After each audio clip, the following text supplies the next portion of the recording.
Now, I have built approximately 95% of the furniture in my home using Dowelmax. Now, when it came to the dining set, I had second thoughts because I thought that's a daunting task. I mean, making one table is not a huge task, but it is fairly straightforward. But building one chair is a bit more tricky, but building 6 chairs is, as I said, daunting. Now, bearing that in mind, my wife and I went out and bought a dining suite several years ago, and I was fooled by 3 things related: the design, the look, and also the price. The price at that time was $5,500, which we could ill afford at that time. So anyway, we got it back and we got it installed, and it seemed to be quite happy. But a few weeks later, I decided to inspect, as I should have done before, inspect the table.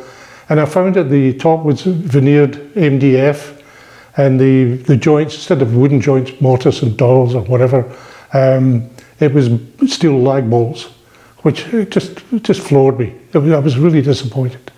So eventually I decided to take on this task of building a dining set, and I'm almost finished it now. Now, the problem with the dining set, it involved all sorts of angles. This particular design involved all sorts of angles, and the one of them was this. I didn't want the rail for the chair seat to be straight out from the back leg. I wanted it splayed like this, approximately. I decided on 4 degrees. I wanted to do the leg. I wanted that also splayed 4 degrees, slightly exaggerated there, but I wanted that splayed for the look of the thing, and so that involved another angle. And of course, when you start doing angles, it affects different parts of the structure, so you have to be very, very careful. So anyway, at that point, I realized that Dowelmax couldn't do these angles at that particular point.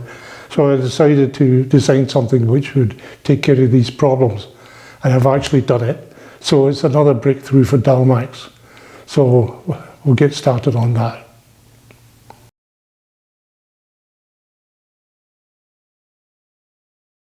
As it turned out, the problem was easier to solve than I first envisaged, and involved the use of 2 tapered spacers this size.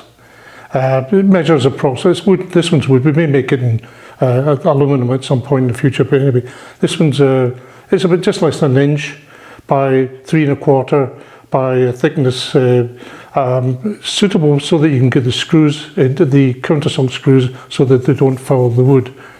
And to give you an idea, there are 2 of them used, a different setup.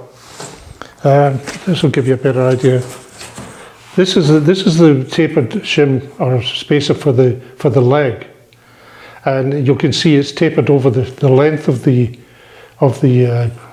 spacer, and it has 2 small countersunk bores for the screws. This one is for the rail. See, as you can see, it's different. It's tapered over the width of the rail, and it's the same measurements. And these are both attached to the reference bracket. This is the reference bracket. This is the clamp bracket, and as you can see, the wooden space is attached. So there's the 2 small screws to the reference bracket. And on this one for the rail, as I say, there's a different taper. I've used the clamp bracket, normally used with the 45-degree system, but I've used it in this case because with the width of it's only 2 1/4 wide, and quite often these clamp screws will not bear on the surface of the rail. So I used this, and now I've got contact overall. Now, another thing I'd like to mention is this is one of the most stressed joints in furniture making, is the chair leg to the rail.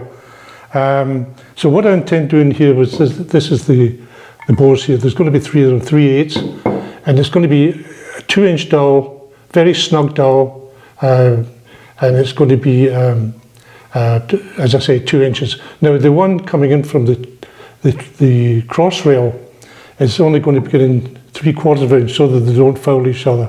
I say this one has to be the longest because this is where you need the strength. So that's it, so let's get started.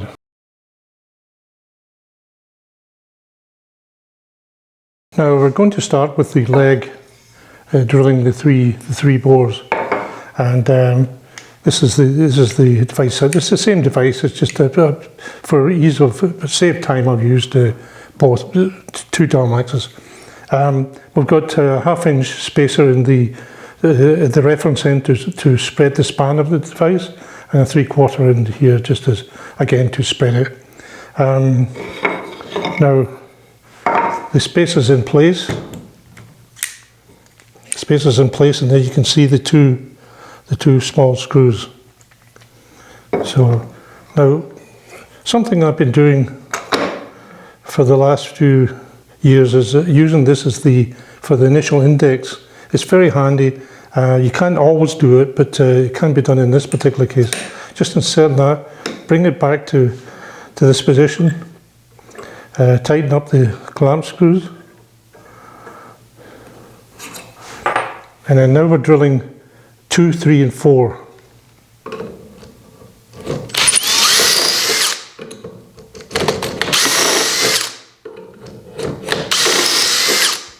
Now, something I mentioned here, when you're doing this and you're moving from guide to guide, these are hardened steel, so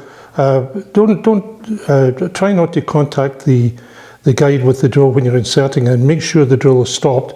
This will increase the longevity of the drill face. Okay, so that's that one done. 1 inch. Now with the rail, these are cut at a 4-degree angle, and in this particular case they're parallel to each other for this particular design application. They're parallel. The cut is parallel, and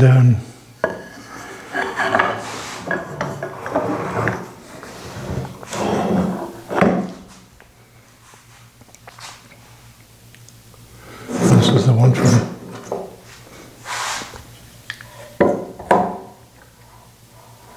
And once again, we do use the index and pin. Now, what the Tapered does here, the Dowelmax, this guide block must be flat and square with the surface of the workpiece.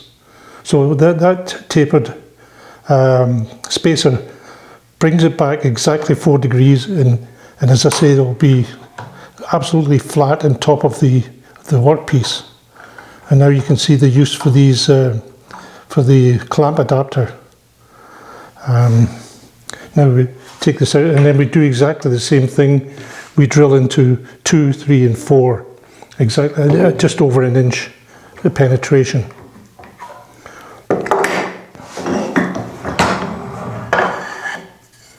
And now for the last part.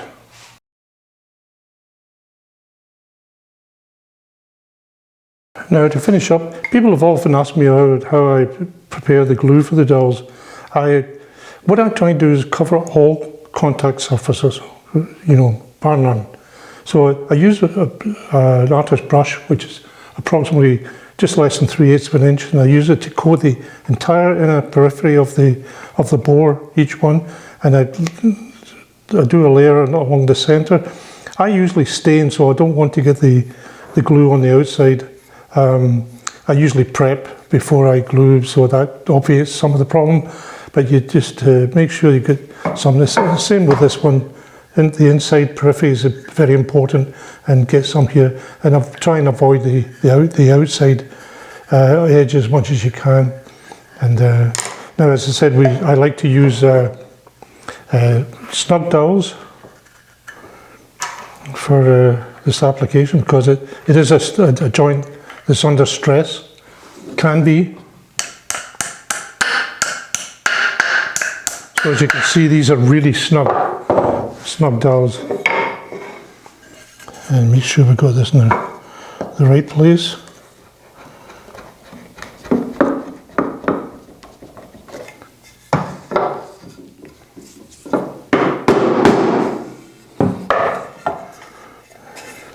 is the final joint.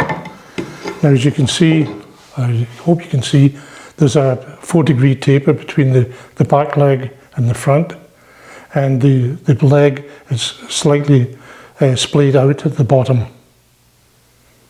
and that's an extremely strong fixture.